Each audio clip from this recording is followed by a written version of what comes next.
semua keadaan jiwa kita, hati kita, perasaan-perasaan kita sudah lebih dulu bahkan pernah dirasakan oleh Nabi Muhammad SAW. Kalau Anda pernah gelisah, Nabi dulu pernah gelisah. Kalau Anda bahagia, Nabi juga pernah bahagia. Kalau Anda merasakan kekhawatiran, Nabi dulu pernah khawatir. Dan miniatur kehidupan kita sudah dicontohkan dalam perjalanan kehidupan Nabi Muhammad SAW agar kita bisa belajar mengatasi problematika kehidupan. Allahu Akbar, kalau beliau tidak diutus oleh Allah, kita tidak tahu bagaimana cara menyelesaikan pemetaan kehidupan kita hingga dengan saat ini. Bahkan satu ketika pernah beliau kemudian dalam masa yang telah panjang berdakwah, qadarullah kemudian ada wahyu yang jeda datangnya tidak seperti biasanya. Biasanya datangnya cepat, berganti hari turun wahyu, ganti pekan turun wahyu. Ini beberapa masa wahyu belum turun. Ada hikmah di balik itu. Teman-teman sekalian, tiba-tiba beliau naik ke atas bukit, wahyu belum turun juga. Pulang ke rumah, belum turun juga. Sampai keadaan itu terlihat oleh kalangan kafir Quraisy dan mereka berkata, lihatlah Muhammad sudah gila. Dituduh gila. Jadi kalau Anda cuma dituduh dengan hal-hal yang ringan, dituduh soleh, kan? Dituduh kemudian orang yang berubah, dituduh semakin beriman dan sebagainya, barangkali itu lebih baik. Nabi dituduh gila, Anda bayangkan. Tuh Muhammad sudah gila. Muhammad sudah ditinggalkan oleh Tuhannya. Muhammad sudah kehilangan pegangannya. Muhammad sudah tidak punya orientasi. Orangnya sudah nggak jelas, bolak-balik tidak karuan. Naik ke atas bukit seakan-akan orang yang frustasi dan seterusnya. Tapi tahukah Anda apa yang terjadi? Setelah berbagai cacian, makian, tuduhan macam-macam diterima oleh Nabi SAW, lantas tibalah masanya Allah menurunkan satu surah, bahkan disandingkan dengan surah yang lainnya. Bersandinglah dua surah ini secara bersamaan turun, surah ke-93 dan surah ke-94-nya, terkait berkelindan memberikan satu harapan yang sangat panjang. Kata Allah, wadduha wal laili idza saja ma wadda'aka rabbuka wa ma qala walal akhiratu khairul laka minal ula walasawfa yu'tika rabbuka fatarda alam yajidka yatiman fa'awa wa wajadaka dhallan fahada wa wajadaka 'ailan fa'aghna fa ammal yatima fala taqhar wa ammas sa'ila fala tanhar wa amma bi ni'mati rabbika fahaddits. Ya Muhammad, saya bersumpah dengan waktu duha. Kalau kita baca dengan ilmu balaghahnya, itu bukan sekedar sumpah mengilustrasikan waktu duha. Karena di ilmu balaghah itu nanti ada 3 turunan ilmu. Ada disebut ilmu ma'ani, ilmu mencari kata-kata sehingga ungkapannya sesuai untuk disampaikan. Mana kata-kata yang tepat untuk disampaikan dalam konteks yang ingin dibicarakan. Itu ma'ani namanya. Kemudian setelahnya ada ilmu bayan, bagaimana mengemas kosakata yang bagus ini sehingga bisa disampaikan dengan jelas, orang tidak bingung menerimanya, paham maksudnya. Kemudian setelah itu kadang-kadang jelas kalimatnya, tapi kedengarannya tidak indah. Woi, rapatkan, woi, apa belum paham juga? Rapatkan saf. Memang jelas, tapi nggak ngenakin. Maka bagaimana caranya disampaikan dengan jelas, tapi hati kita terasa nyaman, memuji. Rasanya nyaman diserahkan kepada Allah, tapi ada kebahagiaan, disampaikan tidak terasa tergurui, diperintahkan serasanya diberikan jalan untuk mendapatkan kebaikan. Maka yang ketiga disebut dengan ilmu badi' namanya. Ilmu menghiasi kalimat yang disampaikan sehingga terasa dengan nikmat. Turunannya nanti ada majaz namanya. Mengambil sebuah kalimatnya untuk diposisikan pada kalimat yang nyaman disebut dengan kinayah turunannya. Maka teman-teman kata Allah, wadduha. Diterjemahkan demi waktu duha, bukan sekedar waktu duha, karena duha itu ada cahaya yang indah, dirasakannya enak. Antum keluar waktu duha kan enak tuh, berjemur, kata orang Sunda moyan gitu kan, datang, bahkan sampai dianalisis ada vitamin D-nya bisa terasakan, ya. Kemudian setelah itu ada kenikmatan, enak suasananya, seakan-akan dunia milik sendiri, yang lain numpang. Wah, nyaman keluar itu. Baik, jadi wadduha itu ingin bersumpah mengilustrasikan waktu kenyamanan yang pernah dilalui. Kalau dalam bahasa tafsir yang luasnya, saya bersumpah Muhammad, demi segala kenikmatan yang pernah engkau rasakan dalam hidupmu, seperti engkau merasakan cahaya duha itu. Engkau pernah senang, saya bersumpah dengan kesenanganmu. Engkau pernah tenang, saya bersumpah dengan ketenanganmu. Engkau pernah nyaman, saya bersumpah dengan kenyamanan yang pernah engkau rasakan. Wal laili idza saja. Dan aku pun bersumpah demi gelapnya malam. Demikian terjemahannya. Bukan sekedar gelapnya malam, saja itu sesuatu yang pekat. Ya, ini belakang kelihatan agak gelap nih. Untuk memberikan proyek, kesini aja Pak, saya cuma ngasih contoh ini. Contoh.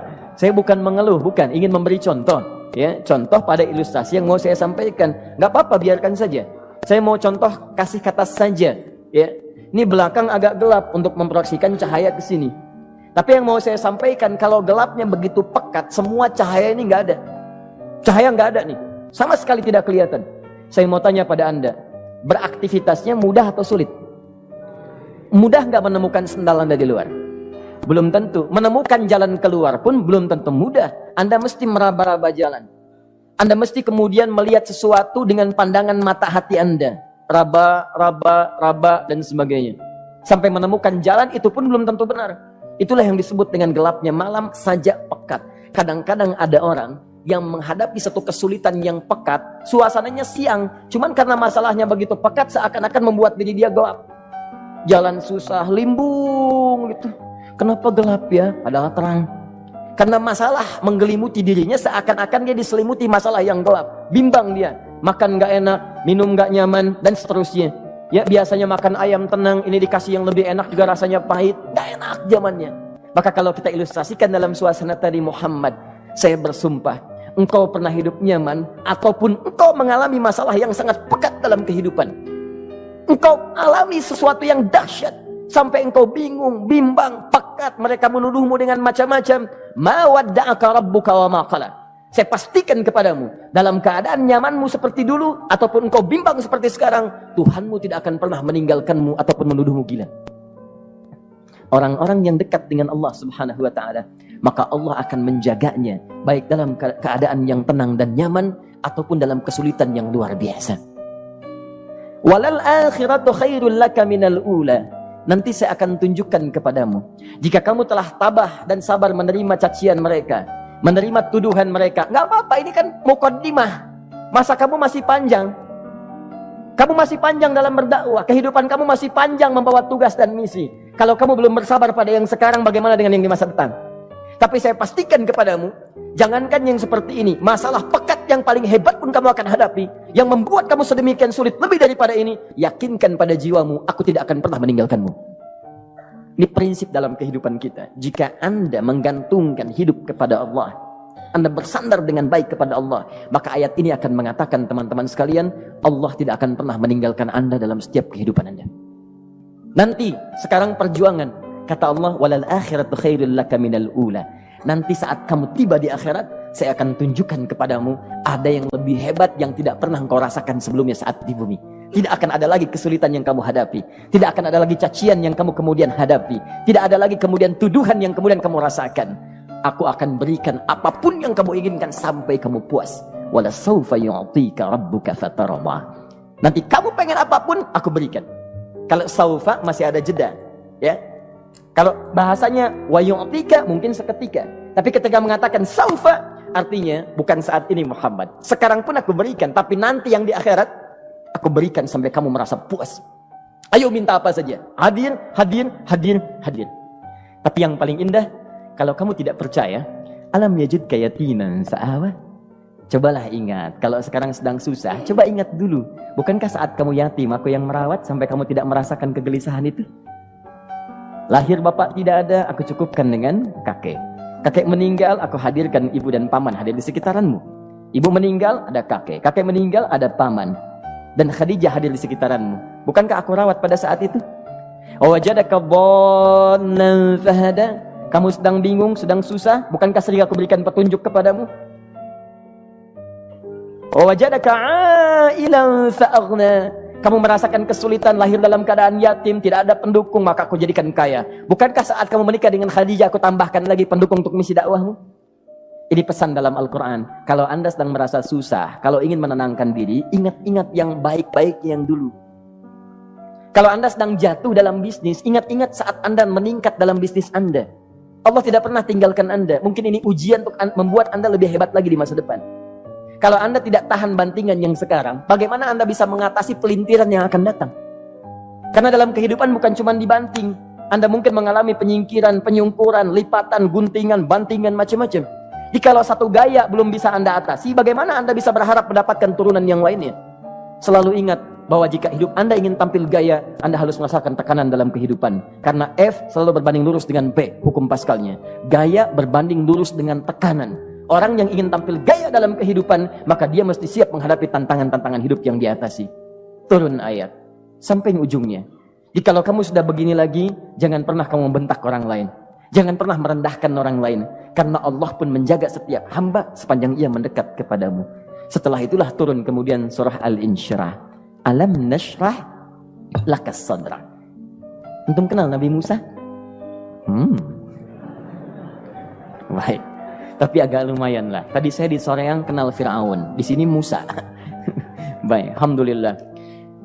Perhatikan ya, dahsyatnya pemberian Allah kepada Nabi Muhammad SAW. Nabi Musa alaihi salam, dan sering kali kita bacakan untuk memohon kepada Allah. Rabbi syrahli sadri. Perhatikan baik-baik. Ini keunggulan Nabi Muhammad SAW dibanding Nabi Musa AS. Dua-duanya Nabi, Rasul, tapi masing-masing punya keistimewaan. Musa, Nabi, berdakwah, memohon kepada Allah kelapangan hati. Rabbi syrahli sadri. Ya Allah, tolong lapangkan hatiku nih. Kenapa mesti lapang? Karena pasti Musa merasakan nih. Saya tahu betul karakter Fir'aun. Belum apa-apa sudah memaki. Kalau orang yang hatinya tidak lapang, tidak akan tahan dengan makian, keluarlah kemudian balasan yang tidak digambarkan sebelumnya. Fir'aun tuh kasar. Kasarnya bukan sekedar kasar, bahkan saking kasarnya bisa berujung pada eksekusi kematian. Saya contohkan tadi di sore yang ini, saya nggak suka dengan rambutnya nih, kata Fir'aun. Bukan nyuruh-nyukur mas, tolong pisahkan kepala dari badannya. Gitu gayanya tuh Fir'aun. Ya, bukan nggak ngenakin, susah dengan Fir'aun itu. Jadi kalau belum apa-apa datang Musa ke situ, hatinya tidak seluas samudra, hatinya tidak lapang, cuman seluas gelas, tidak akan sabar menerima cacian Fir'aun. Begitu datang dicaci, dasar anak gak tahu diri, gak tahu malu, sudah saya rawat begini. Ya Allah, saya bosan dengarnya, matiin aja sekarang. Musa Nabi berdoa dikabulkan. Cuman kalau Fir'aun kemudian ajalnya misal wafat pada saat itu, tidak akan jadi contoh kepada kita untuk kekinian. Bagaimana orang yang bebal untuk bertobat kepada Allah Subhanahu wa ta'ala. Bagaimana penyimpangan dalam kedudukan. Bagaimana dia kemudian akrab dengan pengusaha yang gelap. Di pengusaha gelap berpartner dengan penguasa zalim. Sudah ada dari dulu. Pengusahanya disebut dengan Qarun. Kemudian mohon maaf, ya, yang pemimpinnya disebut dengan Fir'aun. Tokoh intelektualnya disebut dengan Haman. Makanya cerita ini komplit di Quran. Sudah ada. Di setiap persoalan dalam kehidupan masyarakat disebabkan tiga hal yang berkolaborasi. Kalau bukan penguasa zalim berpartner dengan pengusaha gelap, ditopang oleh intelektual yang sembrono. Itu persoalan. Jadi kalau ada sekarang intelektual menyalahgunakan kepintarannya, dia terlambat, sudah ada Haman dulu. Dan gak usah bersaing, dia bisa bikin piramida, Anda belum tentu bisa membuatnya. Kalah Anda, masih kalah hebat. Ya, jadi kalau dititipkan sesuatu jangan disimpangkan. Yang ingin saya sampaikan, Musa mengatakan Rabbi syrahli sadri. Nabi berangkat berdoa dikabulkan oleh Allah. Nabi Muhammad belum minta turun ayat. Alam nashrah laka sadra. Yang ini minta Rabbi syrahli sadri. Nabi Muhammad alam nashrah laka sadrak. Muhammad, mulai dari peristiwa sehingga engkau akan lebih sabar lagi menerima tantangan-tantangan dakwah. Mulai sejak itu jangankan dimaki, dilempar batu di Taif. Dari Mekah pergi ke Taif dengan Zaid kemudian. Sampai di Taif mendapatkan sesuatu yang tidak dibayangkan sebelumnya. Kalau cuma dihentikan saat mengajar, wajar. Ini dilempari batu. Anda bayangkan? Bisa kebayang nggak? Lempari batu tuh. Dilempar. Zaid jadi tameng, berdarah-darah, kemudian mundur. Mundur, beristirahat di bawah tepian pohon. Begitu beristirahat, datang malaikat penjaga dua gunung. Turun malaikat dengan kesal mengatakan, Ya Rasulullah, mud yadaika ilas sama. Ya Rasulullah, angkat tanganmu ke langit, minta kepada Allah, aku angkat dua bukit di Taif, aku himpit keduanya. Aku himpit penduduk Taif dengan dua bukit itu. Apa jawab Nabi? Karena sudah mendapatkan kelapangan, ketenangan, belajar dari peristiwa-peristiwa tadi, indah jawabannya. Lah, katanya, tolong jangan lakukan. Innahum qaumun la ya'lamun. Mereka belum paham saja. Mereka belum mengerti. Tolong jangan lakukan. Aku bermohon kepada Allah. Boleh jadi nanti di masa depan akan ada hamba-hamba terbaik yang lahir dari bumi Taif ini. Kemudian beliau berkata, Rabbi, ila man takilluni? A'ila qaribin yu'limuni? Am ila ba'idin yu'dhini? Fa'ana radin ma lam taghdab ilayya. Ya Allah, kemana lagi engkau akan utus aku untuk berdakwah setelah peristiwa ini? Apakah tempatnya lebih dekat aku jangkau sekarang, tapi di situ aku akan disakiti lagi? Ataukah jaraknya masih jauh, tapi di tempat itu aku akan dizalimi lagi? Aku ridha ya Allah dengan itu semua, asalkan engkau tidak marah kepadaku. Asalkan engkau tidak marah kepadaku. La haula wala quwata illa billahil aliyil azim. Begitu kelapangan itu muncul, ridha dengan ketetapan dan siap, tabah, kuat, hadir dalam jiwanya. Tiba-tiba turun undangan, tunaikan Isra dan Mi'raj. Diangkat statusnya, naik mendekat kepada Allah Subhanahu wa taala. Dihilangkan bebannya, wa wada'na anka wizrak alladzi anqadha dhahrak. Itu hikmah, teman-teman. Barangkali kalau antum saat ini datang ke masjid ini untuk kajian, sedang bawa beban, ada kesulitan, penuh dengan macam-macam, barangkali dibacakan surat Ad-Duha tadi untuk memberikan harapan kepada Anda. Ini bukan PHP, karena ini bukan masalah urusan manusia. Ini adalah janji yang tidak akan pernah diingkari.